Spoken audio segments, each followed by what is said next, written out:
warahmatullahi wabarakatuh. Waalaikumsalam warahmatullahi wabarakatuh.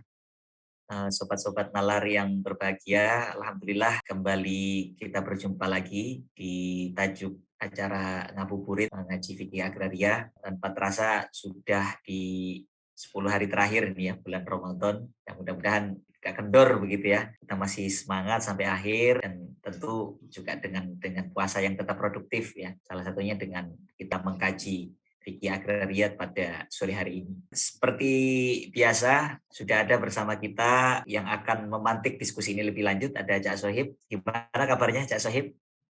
Alhamdulillah baik baik. Semakin Alhamdulillah. semangat ini ya. Semakin semangat, betul. Sudah menjelang garis finish ini, Cak Sohib. Saya garis finish. Iya, iya. Iya.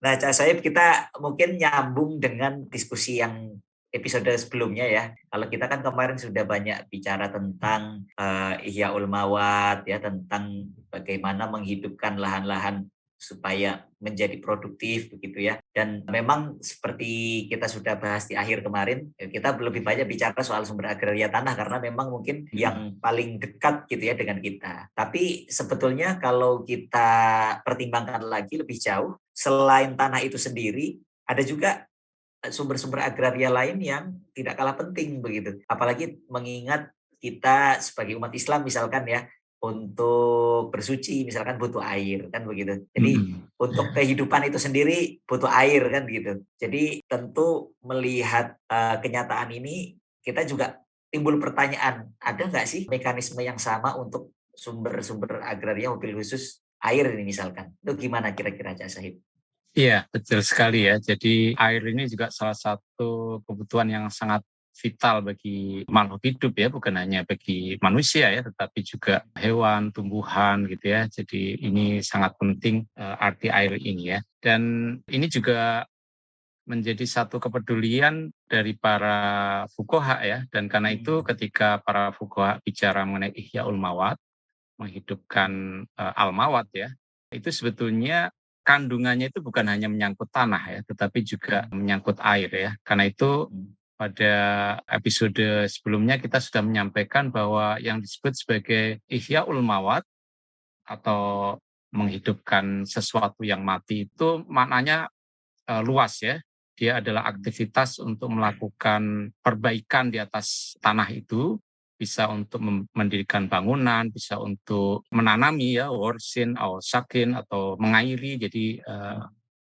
membuat air itu bisa mencapai lahan itu sehingga bisa ditanami gitu ya. Dan juga tafjiru ma'in ya, tafjiri ma'in ya, jadi memancarkan air ya dengan menggali sumur ya. Jadi membuat saluran irigasi, kemudian menggali sumur sehingga kemudian terbit atau memancar air dari situ, itu juga merupakan bagian dari Ihyaul Mawat yang dimasukkan oleh para fuqaha ya. Jadi benar sekali Mas Nasir bahwa air ini sangat vital dan menjadi sumber agraria yang juga menjadi kepedulian para fuqaha. Dan karena itu ketika berbicara mengenai Iyaul Mawat itu juga di dalamnya tercakup juga adalah bagaimana menghidupkan tanah untuk menyediakan air ya, baik dengan membuat salurannya ya sehingga air itu bisa disalurkan ya dari tempat yang jauh kemudian mendekati kepada tempat yang membutuhkan air itu, atau dengan menggali sumur supaya air itu kemudian tersedia di situ ya. Jadi itu juga merupakan bentuk Ihyaul Mawat. Dan sama juga seperti Ihyaul Mawat dalam konteks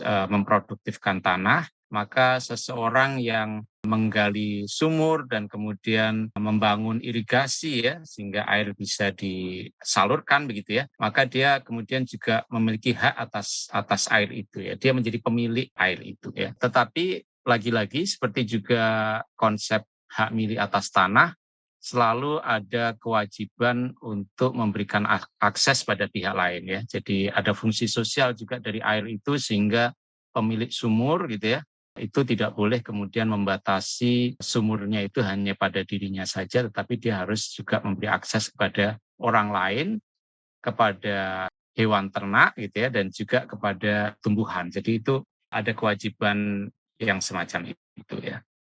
Ya, menarik, Cak. Nah, kalau ini ada pertanyaan yang mungkin muncul begitu ya di benak saya gitu, Cak. Nah, air ini kan memang satu vital, tadi betul apa yang disampaikan Cak Sohib. Yang kedua, air ini kan punya karakter yang beda dengan tanah ya Cak ya. Kalau kalau air ini kan Iya, iya. kalau tanah itu kan relatif statis, dia ya tidak bergerak begitu ya, hanya Iya, di situ saja gitu. Sementara air ini kan sifatnya mengalir, bergerak, dan artinya apa yang terjadi di daerah lain begitu ya, di hulu taruhlah atau di tempat lain itu bisa berpengaruh dengan sumber air yang kita akses di tempat kita, misalkan kan begitu.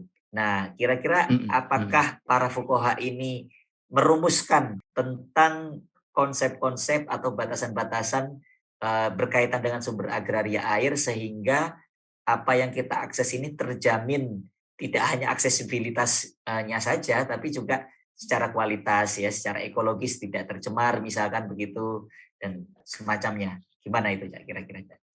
Iya, kalau kita membaca kitab ini, Mas Nasir, ada satu konsep yang sangat penting ya di dalam konteks air ini, yaitu konsep yang disebut sebagai al-harim ya. Jadi al-harim itu adalah sesuatu yang harus dilindungi supaya fungsi dari sesuatu itu terus berlangsung ya.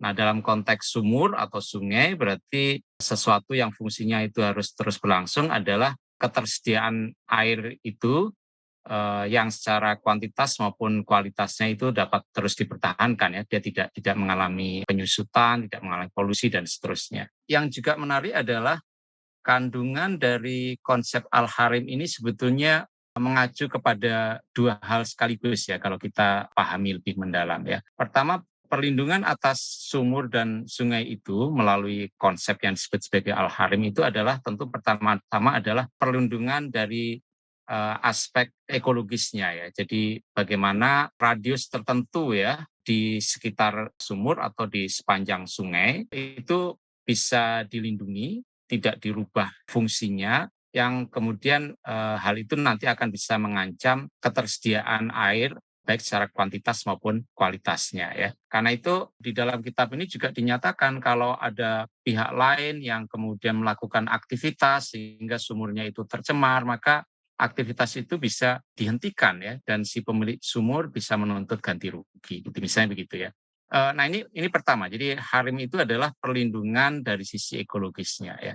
Nah kemudian kalau kita baca juga dengan cermat ya di dalam kitab ini, harim itu sebetulnya juga mengacu kepada perlindungan supaya aksesibilitas di dalam memanfaatkan sumur atau sungai itu tidak terganggu ya. Jadi kita harus membayangkan bahwa sumur pada masa itu kan diambil bukan dengan pompa ya, seperti yang kita lakukan sekarang ini, tetapi bisa dilakukan dengan tangan gitu ya, dengan timba maksudnya, bisa dengan bantuan hewan ya, ditarik dengan hewan ya, sehingga ada radius yang juga harus dipertahankan supaya hewan-hewan yang datang ke sekitar sumur itu harus dipastikan ada tempat dia untuk ditambatkan gitu ya. Lalu ketika air itu ditarik dari dalam sumur oleh hewan, maka hewan itu kan berjalan menjauh dari sungai itu ya, supaya timbanya itu bisa sampai di bibir sungai. Nah, semakin dalam sungai itu kan tentunya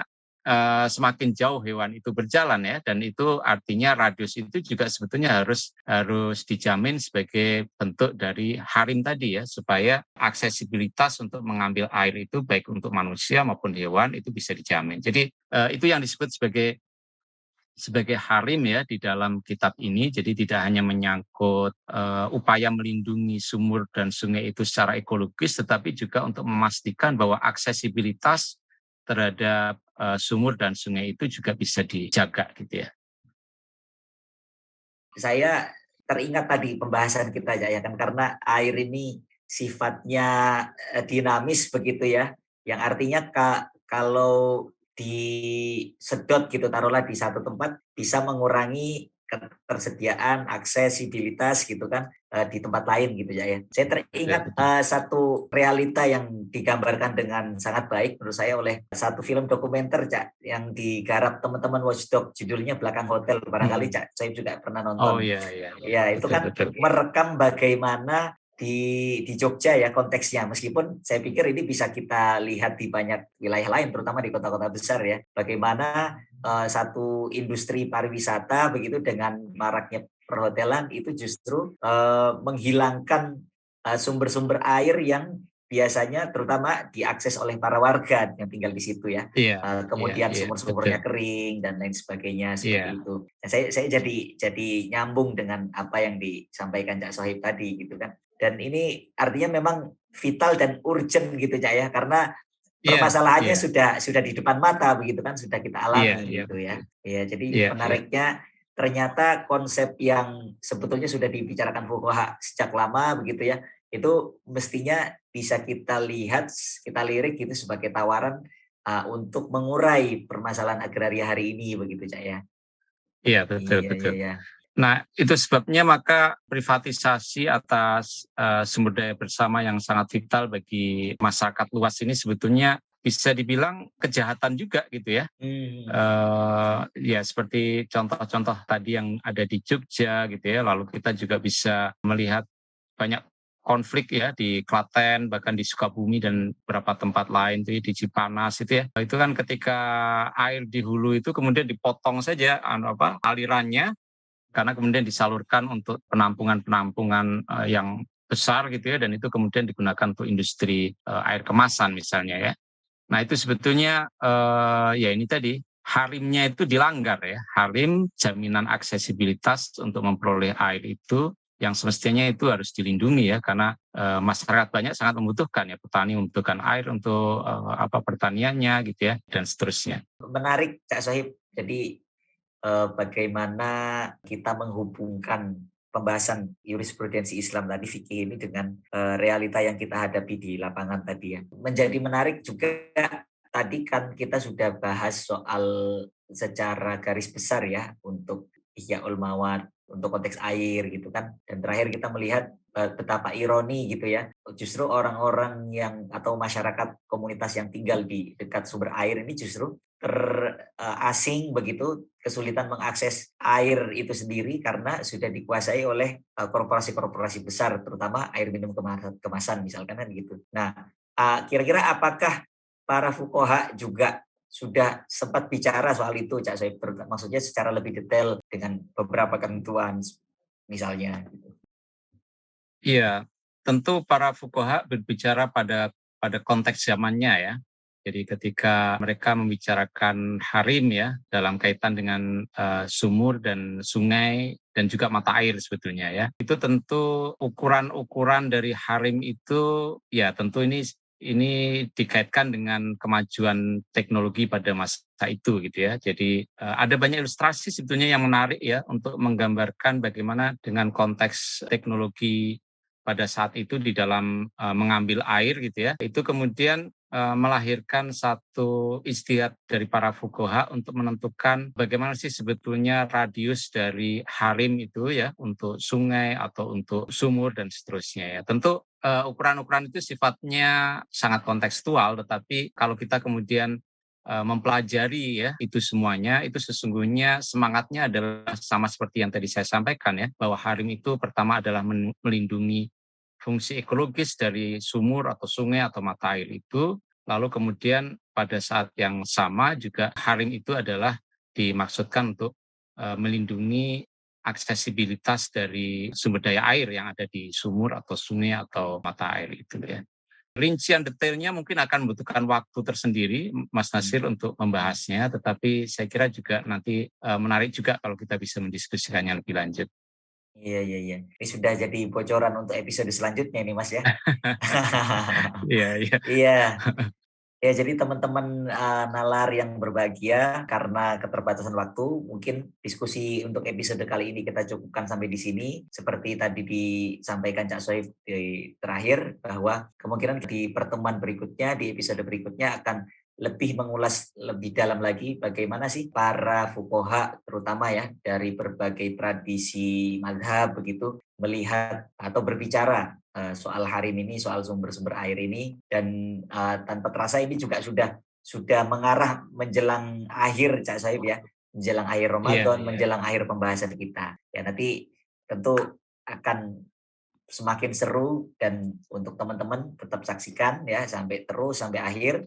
Sampai jumpa lagi. Assalamualaikum warahmatullahi wabarakatuh.